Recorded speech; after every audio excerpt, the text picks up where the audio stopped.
ये कहानी भगवान शंकर और एक आलसी ब्राह्मण के बीच के संवाद और जीवन के मूल्य पर आधारित है। ये कथा हमें ये सिखाती है कि परिश्रम और सच्ची श्रद्धा से ही जीवन में सफलता प्राप्त होती है। भगवान शंकर और आलसी ब्राह्मण। प्राचीन काल की बात है। एक छोटे से गांव में रामदत्त नाम का एक ब्राह्मण रहता था। वह धार्मिक कर्मकांडों में रुचि रखता था, लेकिन स्वभाव से बहुत आलसी था। वह मेहनत करने के बजाय भाग्य और देवताओं पर निर्भर रहता था।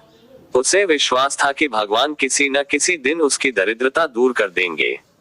यही सोचकर वह सारा दिन अपने घर के बाहर पीपल के पेड़ के नीचे बैठा रहता और भगवान शंकर के भजन गाता। रामदत्त प्रतिदिन भगवान शंकर से प्रार्थना करता, हे भोलेनाथ, कृपा करके मुझे धन संपत्ति दीजिए ताकि मैं सुखी जीवन व्यतीत कर सकूं।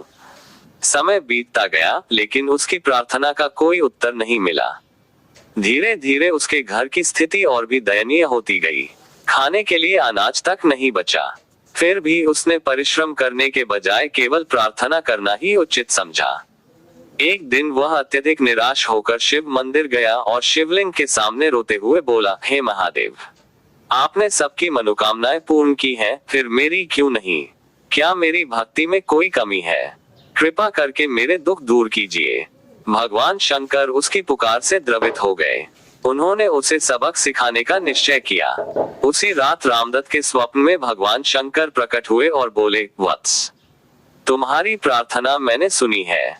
कल सुबह सूर्य उदय होने के बाद तुम्हें गांव के बाहर पीपल के पेड़ के नीचे जाना होगा। वहां तुम्हें एक बड़ा घड़ा मिलेगा जो धन और संपत्ति से भरा होगा। लेकिन याद रखना, वह घड़ा केवल उसी को मिलेगा जो उसका पात्र है। स्वप्न देखते ही रामदत्त की नींद खुल गई। उसका मन खुशी से झूम उठा। उसने सोचा कि आखिरकार भगवान शंकर ने उसकी वर्षों की भक्ति का फल दे ही दिया। अगली सुबह वह जल्दी उठकर गांव के बाहर पीपल के पेड़ की ओर चल पड़ा। रास्ते में उसे कई लोग दिखे, लेकिन उसने किसी से कुछ नहीं कहा। वह सोच रहा था कि अगर लोगों को घड़े के बारे में पता चला तो वे उसे छीन लेंगे। जब वह पेड़ के पास पहुंचा तो सचमुच वहां एक मिट्टी का बड़ा घड़ा रखा हुआ था। उसका दिल खुशी से उछल पड़ा। उसने जल्दी से घड़े का ढक्कन हटाया, लेकिन अंदर देखकर वह हतप्रभ रह गया। घड़े में सिर्फ बड़े बड़े पत्थर भरे थे। ये देखकर उसकी आंखों में आंसू आ गए और वह दुखी होकर बोला, हे महादेव, आपने मेरे साथ यह कैसा मजाक किया? मैंने तो सोचा था कि यह घड़ा धन और सोने चांदी से भरा होगा।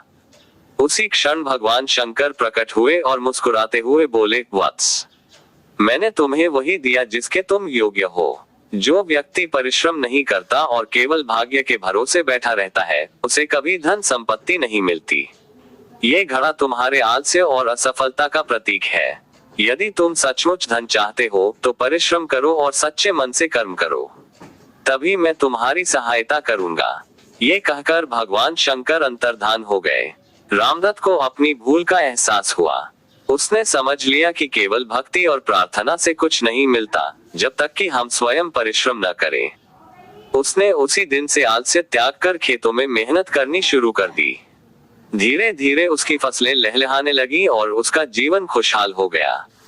कुछ वर्षों बाद वह न केवल संपन्न बना, बल्कि गांव के अन्य गरीब लोगों की भी सहायता करने लगा। उसने सीखा कि भगवान केवल उनकी मदद करते हैं जो अपनी सहायता स्वयं करते हैं। इस प्रकार भगवान शंकर ने रामदत्त को परिश्रम और कर्म का महत्व सिखाया।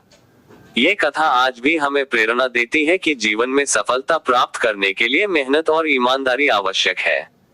भाग्य और देवताओं की कृपा तभी मिलती है जब हम अपने कर्तव्यों का पालन करते हैं। तो दोस्तों, ये वीडियो आपको कैसा लगा कमेंट करके बताएं। अगर आप भोले शंकर के भक्त हो तो वीडियो को लाइक और मेरे चैनल को जरूर सब्सक्राइब करें। जय भोलेनाथ की।